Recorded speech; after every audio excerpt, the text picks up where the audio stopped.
গত কয়েকদিন আগেও ঠান্ডার কারণে আপনি বাড়ির মধ্য থেকে বের হতে পারলেন না। হোম মিনিস্টারে বললেন আমারে ব্লেজার দাও, এরপরে ব্লেজারের উপর একটা চাদর আমারে দাও, এরপরে 2-3টা চাদর নিয়ে মুড়াইয়া কোন রকম ভাবে খাপতে খাপতে আপনি দোকানে গেলেন, অথবা চায়ের দোকানে, অথবা মসজিদে, অথবা বাজারে। কিন্তু দেখেন নাই যে চলে গেল কয়টা দিন, চলে যাওয়ার পরে এখন গরম, আগামী কয়েকদিন পরে গরমের কারণে আপনি ঘরে থাকতে পারবেন না। রাত 12টা পর্যন্ত আপনি বাতাস খাওয়ার জন্য আপনার এই হাইওয়ের ডানে বামে দাঁড়ায়া থাকবেন, আপনার দবিরগঞ্জের এটা বাজারের কিনারার মধ্যে দাঁড়াইয়া, অথবা আপনাদের এই যে বিলের পাশে দাঁড়ায়া থাকবেন আপনি বাতাসের জন্য। ঘরের মধ্যে গরম, গরমের কারণে থাকা যায় না। এই যে কয়েকদিন আগে ঠান্ডা, আবার গরম, এটার পরিবর্তন দুনিয়ার কোনো মানুষ করতে পারে না। এটার পরিবর্তন একজন করে, চিল্লা বলেন তার নাম।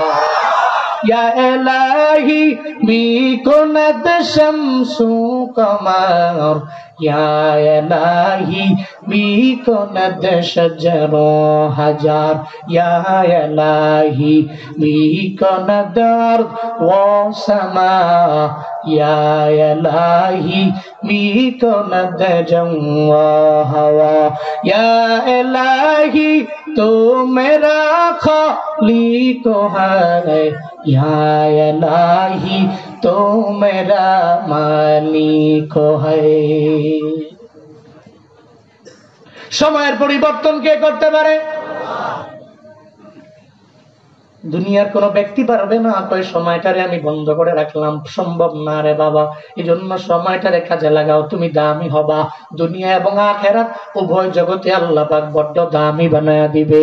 আল্লাহ পাক বলেন ওয়াল আসরি ইন্নাল ইনসানা লাফি খুসরিন ইল্লাল্লাযীনা আমানু ওয়া আমিলুস সালিহাত ওয়া তাওয়াসাউ বিল হক ওয়া তাওয়াসাউ বিস সাবর। চিল্লা পড়েন আল্লাহু আকবার। আরো জোরে আল্লাহু আকবার। আল্লাহ পাক বলেন সময়ের কসম খাইয়া দুনিয়ার সমস্ত মানুষকে আমি আল্লাহ জানায়া দিলাম, দুনিয়ার সব মানুষেরা ক্ষতিগ্রস্তের মধ্যে এরা পড়ে রইল, কেউ লাভবান না, সব ক্ষতিগ্রস্ত। আল্লাহ পাক জানায়া দিলেন এই যে আল ইনসানের আলিফ লাম যে ইস্তেগরাকি, এটা আলিফ লামে ইস্তেগরাকি। যারা গ্রামের সম্পর্কে ভালো করে জানে ওনারা বলতে পারবে এই আলিফ লামে ইস্তেগরাকি আল্লাহ যেই শব্দের আগে আনলেন ওই জায়গায় আল্লাহ পাক জানায়া দিলেন এই আলিফ লামের মাধ্যমে দুনিয়ার সমস্ত কিছু তার ভিতরে ঢুকে যায়। আল ইনসান, আল ইনসানের আলিফ লামটা আলিফ লামে ইস্তেগরাকি। এটার মধ্যে আওয়ামী লীগ আছে, বিএনপি নাই এমন না, বিএনপি আছে আওয়ামী লীগ নাই এমন না, আওয়ামী লীগ বিএনপি আছে জামাত নাই এমন না, আওয়ামী লীগ বিএনপি জামাত আছে হেফাজত নাই এমন না। এর মানে ইনসানের ভিতরে শুধু বাংলাদেশের মানুষরা আছে বাবা এমন না, সৌদি আরবের মানুষ আছে এমন না, দুনিয়ার সব মানুষগুলো ইনসানের মধ্যে আছে।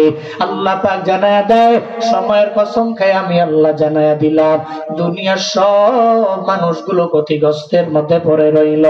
ঘোষণা আমার না, চিল্লা বলেন ঘোষণা কার? আল্লাহ কয় দুনিয়ার সমস্ত মানুষেরা ক্ষতিগ্রস্তের মধ্যে এরা পড়ে রইল। সব মানুষেরা কোথায়? ক্ষতির মধ্যে আছে, এরা ক্ষতিগ্রস্ত হয়ে গেছে, ক্ষতির মধ্যেই এরা পড়ে আছে। তবে হ্যাঁ, দুনিয়ার সব মানুষ ক্ষতিগ্রস্ত। এই জায়গায় আবু বকরও ক্ষতিগ্রস্ত, এই জায়গায় ওমরও ক্ষতিগ্রস্ত, এই জায়গায় আলী ক্ষতিগ্রস্ত, এই জায়গায় আবু জাহাল ক্ষতিগ্রস্ত, এই জায়গায় উতবা ক্ষতিগ্রস্ত, এই জায়গায় সায়বা ক্ষতিগ্রস্ত, এই জায়গায় আবু সুফিয়ান ক্ষতিগ্রস্ত, এই জায়গায় ওয়ালিদ ইবনে মুগীরা ক্ষতিগ্রস্ত। তবে হ্যাঁ, আল্লাহ কয় এবার শোন, 3 নম্বর আয়াত, এটা মূল আয়াত। শোন, ক্ষতিগ্রস্তের মধ্য থেকে লাভবান কারা? শোন, 4 গুণে গুণান্বিত ব্যক্তিরা। আল্লাহ কয় হে বান্দারা শোনো, 4 গুণে গুণান্বিত ব্যক্তিরা লাভবান। 1 নম্বর আল্লাযীনা আমানু, যারা ঈমানদার। সুবহানাল্লাহ পকেটে থুন বাড়ি যে করেন না না গুণ হইব কোন? সুবহানাল্লাহ। মনে করছে গুণ হইব না, কইতেন না, মুখ বানছি তো বানছি হই কোন? সুবহানাল্লাহ। পড়েন আলহামদুলিল্লাহ। আরো জোরে চিল্লায় আল্লাহু আকবার। সুবহানাল্লাহ ওয়ালহামদুলিল্লাহ লা ইলাহা ইল্লাল্লাহ সুবহানাল্লাহ ওয়ালহামদুলিল্লাহ লা ইলাহা। তুমি বাঁচাও তুমি মারো অবিরত ক্ষমা করো, তুমি বাঁচাও তুমি মারো অবিরত ক্ষমা করো। ধরার যেই জন তাকেই ধরো, ধরার যেই জন তাকেই ধরো, তোমার মুঠোয় সবই আল্লাহ। সুবহানাল্লাহ লা ইলাহা ইল্লাল্লাহ সুবহানাল্লাহ লা ইলাহা ইল্লাল্লাহ সুবহানাল্লাহ লা ইলাহা। তোমার রিজিকে পড়ে অবাধ্য হয় কেমন করে, তোমার রিজিকে পড়ে অবাধ্য হই কেমন করে।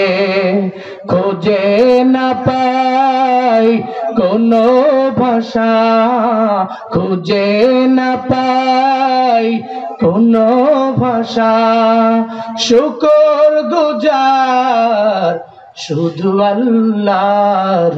সুবহানাল্লাহ ওয়ালহামদুলিল্লাহ লা ইলাহা সুবহানাল্লাহ ওয়ালহামদুলিল্লাহ।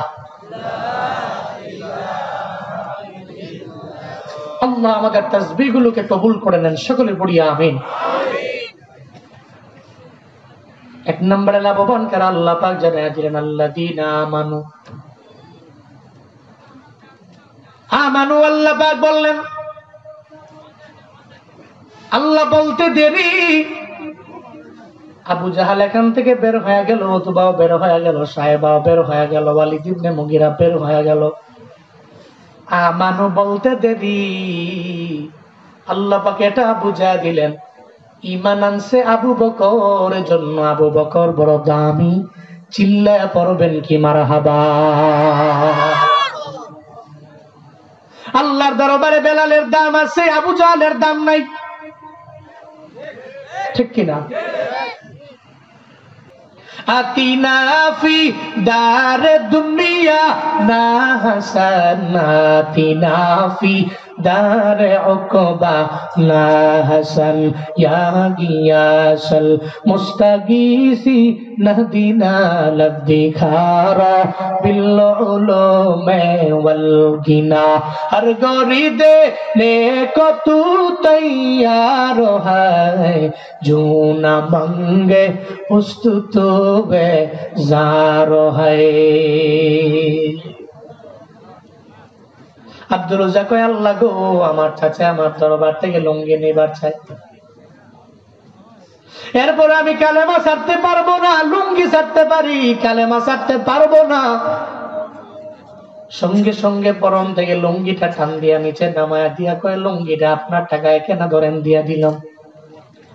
চিল্লে কি পড়বেন না মারহাবা। কি মা ধরেন আপনার লুঙ্গি আমি আপনাকে দিলাম। লুঙ্গি নিয়ে চলে গেলেন। আব্দুল উজ্জা মনে মনে চিন্তা করে আমার চাচার ঘরে আমি থাকা যাবে না। চাচার দরবারে পরে চাচা গো লজ্জাস্থানটা কোন রকম আমি আমার হাত দিয়ে থেকে আপনারা বিদায় জানালাম। মনে রাখবেন আমি বড় এতিম, আমার মাও নাই আমার বাবাও নাই। আপনার ঘরের মধ্যে আমি বড় হইতে লাগলাম, আপনি কেমন করলেন? আমার আল্লাহ তা জীবনে কোনোদিন সহ্য করতে পারবে না রে চাচা। যদি কালেমা পড়ে মুসলমান হয়ে যান, হাসরের ময়দানে জান্নাতে মোলাকাত হয়ে যাবে। যদি কালেমা না পড়েন, বিদায় দেন, দুনিয়ায় দেখা আর হবে না, আখিরাতেও দেখা হবে না। বিদায় নিয়ে চলে গেলেন আব্দুল উজ্জা। সৎমায়ের দরওয়াজার ডানে গিয়ে দাঁড়াইয়া ডাক দেও, মা, আমার দরওয়াজা ওপেন করে দাও। দরওয়াজাটা ওপেন করে দেয় না। একবার মায়া ডাক দেয়, একবার মা বলে ডাক দেয়, দুইবার ডাক দেয়, তিনবার ডাকার পরে দরওয়াজা ওপেন করে। দরওয়াজা ওপেন করে দেখে আব্দুল উজ্জার পুরা বডির মধ্যে কোনো কাপড় চোপড় কিছুই নাই। উলঙ্গ একটা বডি নিয়ে জুয়ান পোলাটা সামনে দাঁড়ায় রইল। আব্দুল উজ্জারে বলে, কেন তোমার এমন হয়ে গেল? লজ্জায় পড়ে গেল মায়। কয়ে, সৎমা আমার, আমি জানি আপনি জানেন আমার মা নাই, আমার বাবা নাই, আমার চাচার ঘরে দিয়েছেন। আমি কালেমা পড়ার কারণে আমার চাচা এমন হালাত আমারে করলো। আমার আজকে মা যদি বেঁচে থাকতো, আমার মায়, আমি যত কষ্ট করি, আমি যত পেরেশানির মধ্যে পড়ে যায়, আমার মা জীবনে কোনোদিন আমারে তাড়াইয়া দিতে পারতো না, আমার বাবা আমারে তাড়াইয়া দিতে পারতো না। মনে রাখবেন রে বাপ, দুনিয়ার সবাই আপনারে তাড়াইয়া দেয়, ধমক দেয়, ধমক দেয়। আপনার মা যদিও ধমক দেয়, এটা আপনার জন্য দোয়া। আপনার বাবা যদি আপনারে ধমক দেয়, এটা আপনার জন্য দোয়া। এমন অনেকে আছেন গো, বলে বাড়িতে যাওয়ার পরে আমার মায়ের একটা ধমক শোনার জন্য আমি রেডি হয়ে থাকি, কিন্তু কপাল বড় খারাপ, আমার মায়ের তো নাই। বেঁচে থাকলে আমার একটা ধমক দিলেও তো আমি মায়ের পাইতাম। চোখের পানি ফেলে আব্দুল উজ্জা বলল, আমার মা নাই, বাবা নাই, দুইজনকে আমি হারাইলাম। সৎমা গো, আপনার ঘর থেকে আমার উলঙ্গ দেহটা ঢাকার জন্য আমারে কিছু দেন না, কিছু একটা দেন, আমি এটা পইরা চলে যাব। আমি থাকবো না, আমি চলে যাব আমার নবীর দরবারে। চিল্লা পড়া যায় কি মারহাবা, নবীর দরবারে চলে যাব। নবীর দরবারে যেতে চায় না, এখানে কি আছেন এমন? নবীর রওজায় যেতে চান না এমন ব্যক্তি কি আছে? নাই তো। সব মদিনার পাগল, ঠিক কিনা? মসজিদে নববীতে যাওয়ার পাগল, বাইতুল্লাহ যাওয়ার পাগল। একটা গরিব মানুষ দেখবেন, দিন আনে দিন খায়, ডেলে বা দিন মজুর, এরও যদি জিগাই, কেউ জীবনে কোনো আশা আসেনি, দোয়া করেন আল্লাহ যাতে জীবনে একবার আমারে মক্কা মদিনায় নিয়ে যায়। এটা পুরো দামি, ওই জায়গায় যেতে সবাই পাগল। আল্লাহ আমাদের সবাইকে জীবনে একবার হলেও মক্কা মদিনায় যাওয়ার মতো তৌফিক দান করেন। সকলেই পড়ি আমিন। আরো জোরে চিল্লায় পড়তে হবে আমিন। মনে বড় আশা ছিল যাব মা, সবাই মনে বড় আশা ছিল যাব মা, সালাম আমি করব গিয়ে, সালাম আমি নবীর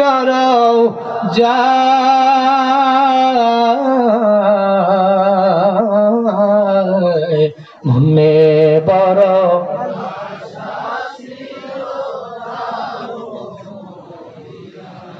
সবাই মনে বড় আশা ছিল,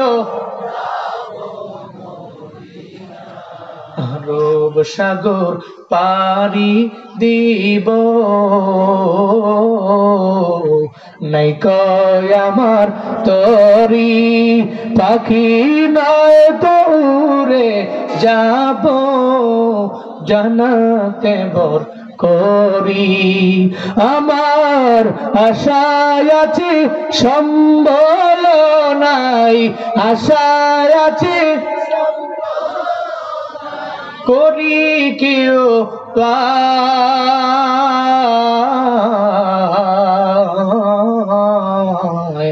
মনে বড় আশায় আছে,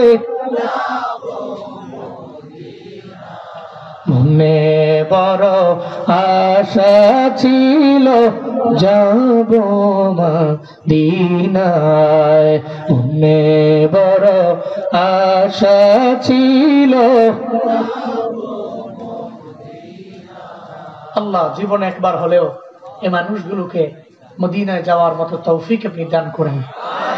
যারা একবার গিয়েছেন, একবার নয়, বারবার নিরারণ বারবার যাওয়ার তৌফিক দান করেন। আব্দুল উজ্জারের মায়ে বলে, আমার ঘরের মধ্যে তোমার লজ্জাস্থান ঢাকার মতো কোনো কাপড় নাই। বলো না মা কি আছে? কয় ঘরের মধ্যে একটা কম্বল আছে। কি আছে? মা এই কম্বল আমারে দেন, কম্বলটা ভিক্ষা দেন। লজ্জাস্থান ঢাকার পরে আমি এই জমিনের মধ্যে আর থাকবো না, আমি চলে যাব মদিনা, থাকবো না। কম্বল যখন দেওয়া হলো, আব্দুল উজ্জা দুইটা টুকরা করলেন। দুইটা টুকরা কইরা কোন রকম লজ্জাস্থান তারা ঢাইকা মায়ের কাছ থেকে বিদায় নিয়ে নবীর দরবারে রওনা। না খাওয়া ছেলেটা, যুবক পোলাটা দৌড়ে যখন আমার নবীর দরবারে যায়, মসজিদে নববীর মধ্যে আমার নবী বৈশা বয়ান করে, দরওয়াজা দিয়ে গিয়ে একটু উকি মেরে তাকায়া দেখে আমার মায়ার নবী বৈশা বৈশা সাহাবায়ে কেরাম নিয়ে আমার নবী বয়ান করে। নবী তাকায়া দেখে রে কে যেন দরওয়াজা দিয়ে তাকায় রইল। নবী কয়, এই সাহাবীরা একটু দেখ না কে আইলো, কে আমার দিকে তাকাইছে, দেখ না কে আইলো। সাহাবীরা দরওয়াজার মধ্যে গিয়া দুইরা আব্দুল উজ্জারে আমার মায়ার নবীর সামনে বসায়া দেয়। আব্দুল উজ্জাকে যখন সামনে বসায়া দেয়, আউলাকে সে পাগলের মতো একটা বেশ আব্দুল উজ্জার বডির মধ্যে দেখা যায়। সঙ্গে সঙ্গে রাহমাতুল লিল আলামিন জানায়া দেয়, এই ছেলে তোমার দাড়ি কই, কি তোমার পরিচয় আমি নবীরে বলো না। আব্দুল উজ্জা কয়, নবী আমার এক নম্বরে পরিচয়, আমি আপনার মতো একজন এতিম, আমার মাও নাই আমার বাবাও নেই। ছোটবেলায় আমি আমার মাকে হারাইছি, আমার বাবা অন্যত্র বিয়ে করার পরে আমার বাবারও হারাইছি, আমার মাও নাই আমার বাবাও নাই, আমি বড় এতিম হইয়া আপনার দরওয়াজায় আসলাম। নবী গো, আমার আর একটা পরিচয় হলো, আমার পুরো দেহের মধ্যে কাপড় চোপড় নাই, কম্বলটা দুইটা বাঁ কইরা আমি আমার দেহের মধ্যে লজ্জাস্থান রেখে আপনার দরবারে আসলাম। আমি কালেমা পড়ার পরে আমার চাচা আমার দরবার থেকে সব জোর করে জবরদস্তি করে কেড়ে নিয়ে গেল। এই কারণে আমি আপনার দরবারে হাজির হয়ে গেলাম। নবী গো, আশ্রয়দাতা তো আমার আল্লাহ, তবে আপনি হলেন আমার উসিলা, চিল্লায়া পড়বেন কি মারহাবা। মায়ার নবী শোনার পরে চোখ দিয়া বে বে করে করে পানি পড়ে। আব্দুল উজ্জা রে,